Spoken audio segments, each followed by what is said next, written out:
Assalamu sir. My name is Moiz Ahmed. Are you prepared for head and neck viva? I hope so, sir. So we start from the very easy question. Name the layers of the scalp. Yeah. Recall your memory. This is a simple question. चलो ये बताओ कि how many parts of the mandible? Please name the parts of the mandible while looking this model. What is this part called? The chin? This is mandible part. मोहित तुमने कुछ भी जवाब नहीं दिया. मतलब what is this? What's wrong with you? Oh no, sir. हाँ? अच्छा viva नहीं जा रहा ना?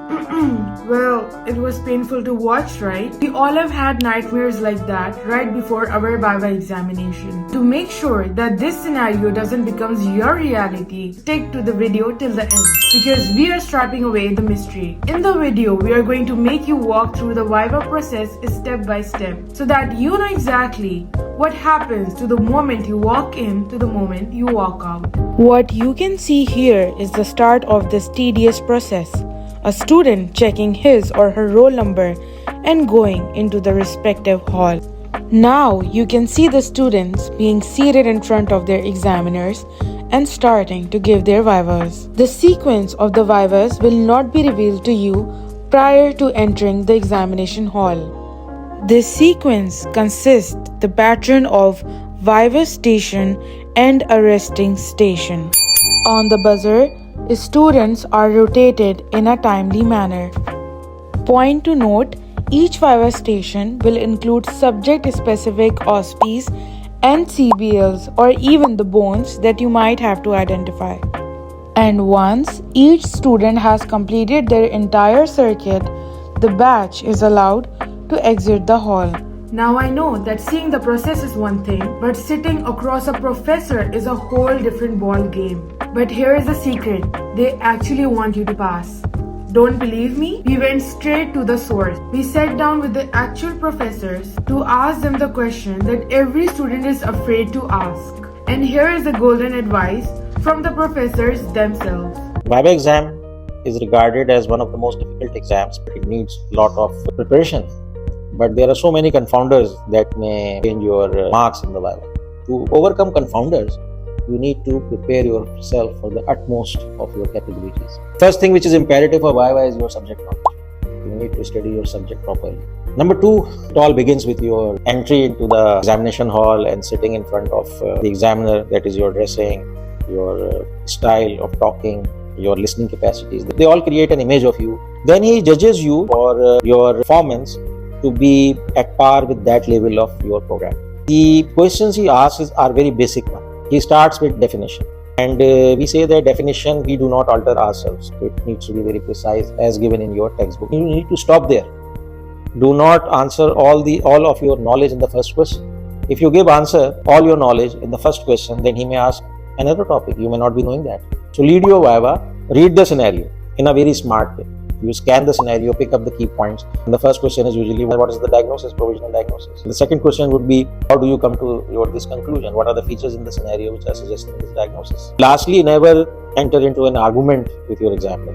Even if you are right, examiner is adamant to something, you need to bow down. Yes, of course, you may be right.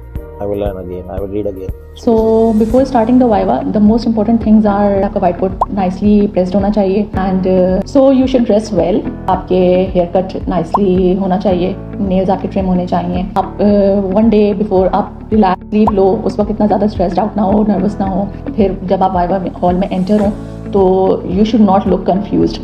इसके अलावा जो भी आपको answers आ रहे हैं, आप उनको confidently और relaxed way में उनको answers दें. इसके अलावा do not say skip or next. Instead of using these words, आप उनको कह सकते हैं can we take this question later on after all the questions. अच्छा, अब स्टडीज़ के हवाले से first of all I would like upper limb, जो इसमें आपको कोई भी बोन आइडेंटिफाई करनी होगी. आइडेंटिफिकेशन ऑफ दिस बोन, आपको उसकी साइड डिटरमिनेशन बतानी होगी. इट मीन्स कि आपको राइट साइड की बोन है या लेफ्ट साइड की. तो आप अपने हाथ पे भी अपने जैसे यहाँ रख के देख लें या यहाँ रख के देख लें. इसके बाद फिर वो आपसे पॉइंट्स ऑफ आइडेंटिफिकेशन पूछ सकते हैं कि आप 2-3 बुलेट आपको उसी वक्त फॉरन टिप्स पे याद होने चाहिए. Same goes with the lower limb bones. Brachial plexus is also very important part. इसकी आपके रूट्स पता होनी चाहिए, ट्रंक से क्या राइज हो रही है, लिंक पार्ट जो है उनकी ब्रांचेस कौन सी निकल रही हैं वो आपको लाजमी याद होनी चाहिए. Moving on towards the cardiovascular module, you should know what is right dominance and left cardiac dominance. इसके अलावा आपको बॉर्डर्स पता होने चाहिए. Coming to that aspiration module, typical atypical ribs का पता होना चाहिए. वर्टिब्रल कॉलम भी इसमें इन्वॉल्व है.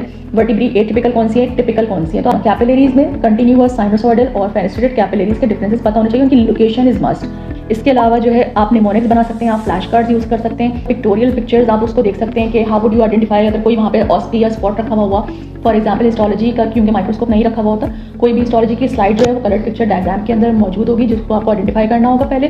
फिर उसके नीचे 2 पॉइंट्स ऑफ आइडेंटिफिकेशन बताने होंगे. फिर for the embryology part alignment की डायग्राम बहुत ज़्यादा आती हैं. तो आप लैंगमन्स की जो भी डायग्राम है, पिक्टोरियल डायग्राम है, वो बहुत अच्छे से कर लो ताकि जो है फिर आपको उस वक्त फ़ौरन से रिकॉल हो जाए. अच्छा, इन दी एंड बस मैं आपको यही गाइड करना चाहती हूँ कि भाई एग्जामिनर्स जो है वो आपको फेल करने के लिए नहीं बैठे होते. They want you to pass the exam, लेकिन उसके लिए आपको अपनी भी एफर्ट देनी होगी.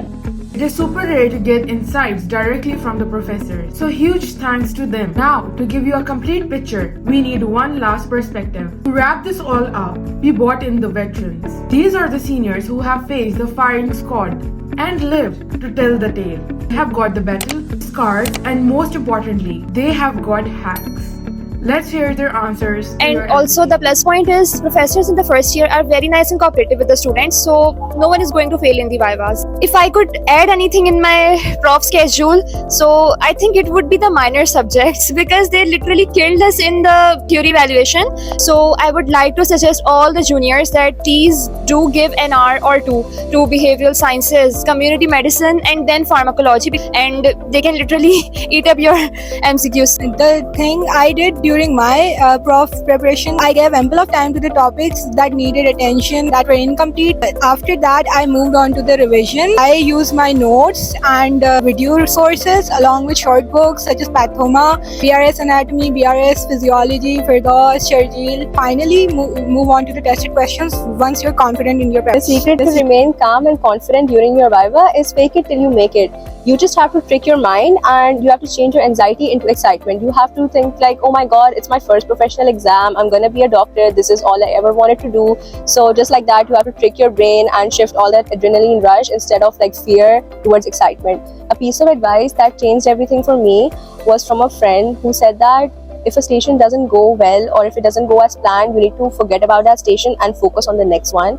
And when I tell you that jo piche hua hai usko bhul jana and move on to the next one, I really do mean it, because I had a bad station, and if I had sat there reminiscing about how horrible my station went, how I was humiliated, etc., I wouldn't have been able to perform well on the next station up to my potential. One very important thing is that it's okay to feel overwhelmed. There will be points when you think that you don't know anything and you're going in the wrong direction. It's important to address your emotions at that time. Cry if you need to, and give yourself 30 to 45 minutes. You can have some me time or spend time with your family, touch grass, quite literally. Do something creative that can distract you during that time. And then when you come back stronger, so that you get that dopamine boost that you need. Secondly, active recall is very important. I think when you learn something, you should revise it like the next day, and then 3 days after, then 7 days after, and then 14 days later, so that it like solidifies in your brain. You can use past papers and Anki to help you with that. And then the best thing is to take help from your friends. I can just randomly say in day-to-day life, what muscle am I using right now? And that will help you learn that very well. Honestly, what helped me the most in my prof prep was to keep my resources limited. For the most of the year, I used the standard textbooks for my studying, but in the end, I'd suggest to use short books like Pathoma, Sharjeel, and complement it with your own notes that you made throughout the year. That's the best part for revision. Also, for anatomy, I loved using Teach Me Anatomy and the 3D Atlas apps there are available. For histo, I'd like to say the most important were the tables from Jankora. They're very helpful, very concise, and very to the point. The second thing I'd like to say is, if you forget anything during a viva or you cannot recall it at the moment, do not panic. Take your time. Try starting with the things that you already know about that question that the examiner has asked you, and take your time to recall whatever you can about that. But if you're like completely blank and do it, then politely ask the examiner or tell them if we can come back to this question later, or that you do not recall it right now. We wish you best of luck for your profs.